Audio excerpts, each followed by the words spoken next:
YouTube channel and press the bell icon to get the latest updates.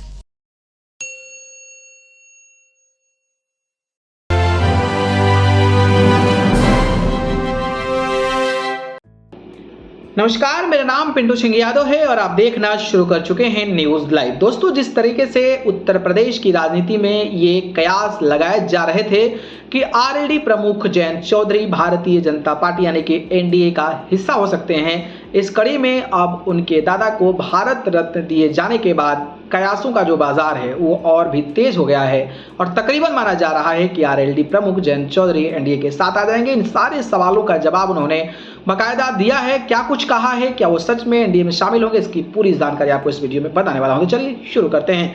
दोस्तों, बात करें तो मोदी सरकार ने भारत रत्न देने के लिए शुक्रवार को 3 नामों की घोषणा किया था, जिनमें पूर्व प्रधानमंत्री और आरएलडी के चीफ जयंत चौधरी के दादा चौधरी चरण सिंह का भी नाम शामिल है। इस पर आरएलडी प्रमुख जयंत चौधरी ने प्रतिक्रिया दी है। उन्होंने राज्यसभा में बोले कि कहा कि भारत रत्न जब दिया जाता है तो इसी समय दिया जाता है। एनडीए में शामिल होने के बारे में पूछे जाने पर आरएलडी प्रमुख जयंत चौधरी ने कहा कि मैंने कल भी बोला था कि जब भारत रत्न दिया गया है तो मेरी भावनाएं अपने आप जुड़ गई है। आगे हमारी रणनीति क्या है, कैसे हम चुनाव लड़ेंगे, इनका जवाब समय पर दिया जाएगा।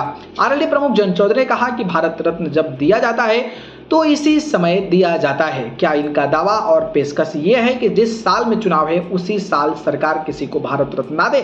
जो लोग समय पर सवाल कर रहे हैं तो यही समय है भारत रत्न देने का। सरकार कोई राजनीतिक व्यक्ति जब सत्ता में होती है तो किस आधार पर फैसला लेती है, राजनीतिक लाभ कहां मिलेगा? तमाम सरकारें आई और चली गई लेकिन किसी ने नहीं दिया।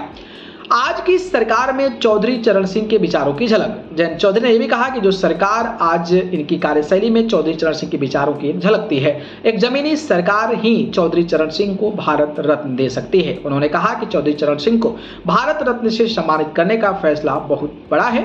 कल इस घोषणा के बाद लोगों ने दिवाली मनाई है।